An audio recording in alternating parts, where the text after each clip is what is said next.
Salut, bienvenue dans ce nouvel épisode de Marcher avec Johan. Je suis très heureux que vous m'accompagniez dans ma marche hebdomadaire, pendant laquelle je vous parle un petit peu de choses diverses et variées. Et aujourd'hui, j'ai décidé de parler... De quoi je veux parler déjà?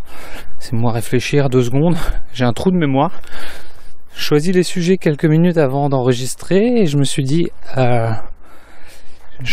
voilà, j'ai un bon sujet, sympa, et je l'ai oublié, ça y est. Il s'agit du fait que parfois, on se fait du souci pour rien. J'ai déjà parlé un petit peu de ce sujet, mais je voudrais aller un peu plus en profondeur aujourd'hui et de vous donner une petite anecdote, une chose qui m'est arrivée la semaine dernière, pour que vraiment on se rende compte, enfin, tous ensemble, une bonne fois pour toutes, que souvent, on se fait vraiment du souci pour rien. On se stresse, on a peur d'une chose, on a peur qu'une chose arrive, mais cette chose n'arrive jamais. Donc du coup, on a eu peur pour rien. Et cette petite pensée là, je l'ai eue la semaine dernière, puisque je devais faire un autre examen médical, toujours à la recherche de la cause de mes soucis de genoux. Et je devais passer un scanner, voilà, scanner. Un scanner, je ne sais pas si vous voyez ce que c'est CT en anglais, c'est Computer Tomography en anglais, et c'est en fait un contrôle par rayon X, mais ce n'est pas des rayons X fixes, c'est des rayons X par coupe, ce qui vous permet de reconstituer une image. Donc voilà, on ne va pas rentrer dans les détails techniques, toujours est-il que voilà ce qu'est un scanner. Pour faire un scanner, ça sent le brûler ici, ils ont fait brûler du bois je pense. Pour faire un scanner ou pour passer un scanner, il faut rentrer dans un tube qui est pas très étroit mais pas très large non plus.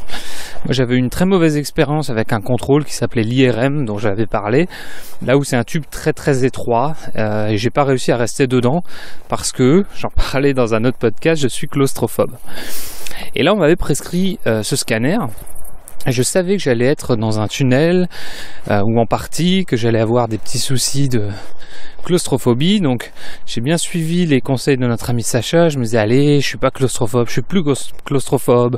J'ai essayé de pas stresser, toujours est-il que mon examen avait lieu le mardi après-midi et le lundi j'étais pas bien du tout, le mardi j'étais encore moins bien, j'arrivais pas à manger, j'étais vraiment très très très anxieux.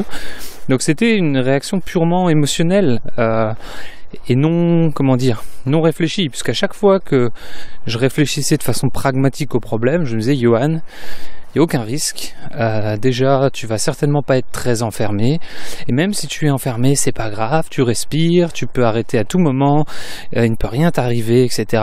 Mais malgré ça, à chaque fois donc j'arrivais à me raisonner et à me dire que ce n'était pas grave, chaque fois j'avais de nouveau ces pensées, j'étais vraiment pas bien, pendant 2 jours, voire un peu plus. Et donc c'est tout, je suis allé à mon contrôle, à mon scanner, et ça s'est super bien passé. Alors pour 2 choses, à mon avis. La première, c'est que c'est pas si impressionnant que le premier contrôle que j'avais eu, c'est-à-dire que le tube n'est pas très étroit, donc c'est relativement, c'est ok à supporter. Et en plus j'avais fait un bon travail psychologique, de respiration, etc. Donc j'ai quand même progressé de mon côté. Et pour ces 2 raisons, ma progression et le fait que ce contrôle est beaucoup moins impressionnant que celui que j'avais passé avant, ça s'est super bien passé. J'ai pas ressenti de stress, tout s'est super bien passé, aucun problème.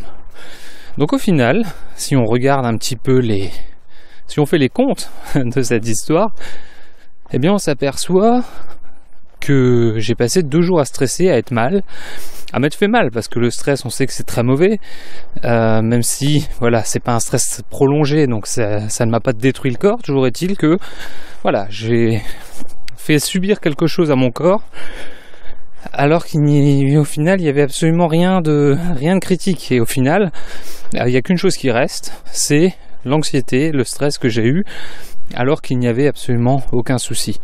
Et ça, c'est une chose que j'ai du mal à contrôler. Je vais réussir, mais pour l'instant j'ai encore du mal à le contrôler. Mais on tombe dans ce piège très très très souvent. Hein, souvent on se fait du souci sur un point, on se dit oh là là, c'est pas, j'ai peur je suis anxieux par rapport à un examen de français que je dois passer, je suis anxieux par rapport à un entretien, etc. Donc on se fait du souci avant et au final tout se passe super super bien et on s'aperçoit bien qu'on était anxieux pour rien. Et ça c'est bête. Ça c'est bête parce que voilà, encore une fois, la réponse de stress, elle est là à la base pour nous protéger, elle est utile, elle est là pour faire en sorte qu'on survive. Sans elle, je pense que l'espèce humaine n'existerait plus. Donc cette réaction émotionnelle, elle est importante. Mais on est en train de l'utiliser d'une telle façon qu'on stresse finalement, et on a peur, de façon répétée et parfois prolongée, pour des choses qui n'arrivent pas. Donc moi je vais continuer à me servir de ça, que ce soit pour des... Ah, il y a des prunes ici. Mais bon, elle n'est pas très très mûre celle-là. Faut que je repère l'endroit pour venir avec un sac la prochaine fois quand elles seront mûres. En fait je suis près d'une forêt et je repère à chaque fois où il y a des fruits, donc il y a plein de fruits là. Je vais en goûter une. Mais bon, je pense qu'elle n'est pas assez mûre. Non, elle n'est pas assez mûre. Mais elle est pas mal. Faudra que je revienne. Où en étais-je? Je sais plus du tout où j'en étais. Si oui, j'en étais au fait que parfois on stresse, ou souvent on stresse pour rien. Et ça ne... Voilà, les choses pour lesquelles on stressait n'arrivent jamais. Je vous disais aussi à une époque que moi, pendant longtemps, quand j'ai arrêté mon emploi salarié pour me focaliser à 100% sur Français Authentique, ce qui était un de mes rêves, eh bien j'ai stressé en me disant wow, est-ce que je vais continuer à pouvoir offrir le même rythme de vie à ma famille, etc. Alors qu'au final, voilà, oui, tous les éléments logiques sont là pour montrer que ça va continuer. Donc parfois on se fait du souci pour rien. Ce que disait, c'est une citation que j'ai déjà partagée avec vous, mais je vais le refaire parce que moi je l'adore. C'est une citation de Mark Twain que je vais pas citer exactement parce que je me souviens plus des mots exacts, mais je vais faire ce qu'on appelle une paraphrase, c'est-à-dire reprendre l'idée, même si les mots ne sont pas exacts. Il disait: je suis un vieil homme et j'ai connu beaucoup de soucis dans ma vie, mais la plupart d'entre eux ne sont jamais arrivés. Donc voilà, en disant ça, il a tout dit. Il a dit qu'il a stressé pour la plupart, pour une grande partie de sa vie, il a stressé sur des choses qui ne se sont jamais produites, ce qui est, avouons-le, plutôt dommage. Il y en a une aussi de Sénèque. Sénèque qui était un philosophe stoïque. Alors il est né en Espagne je crois, mais ensuite il était à Rome. Enfin voilà, c'est un grand personnage, donc il y a 2000 ans on va dire à peu près, environ 2000 ans, qui a dit celui qui se fait du souci avant que ce soit nécessaire souffre plus qu'il est nécessaire. Et là il dit aussi de façon simple une vérité, c'est que si on se fait du souci comme moi je me suis fait du souci sur un scanner qui finalement n'apportera aucun problème, eh bien je me suis fait du souci pour rien et je me suis causé du stress qui n'était pas nécessaire. Donc voilà, je vous laisse méditer là-dessus, je vous laisse me dire ce que vous en pensez, échanger avec moi sur le sujet par mail, sur Facebook, n'importe où. Et puis moi je vais continuer ma petite marche. Je vous dis à très bientôt, chers amis. À plus, salut. Merci de m'avoir accompagné pour cette marche. Pour plus de contenu en français authentique, télécharge mon application mobile gratuite pour iOS et Android.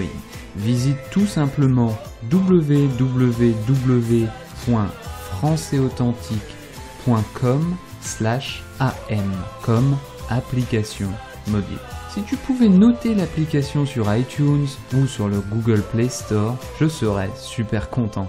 Merci.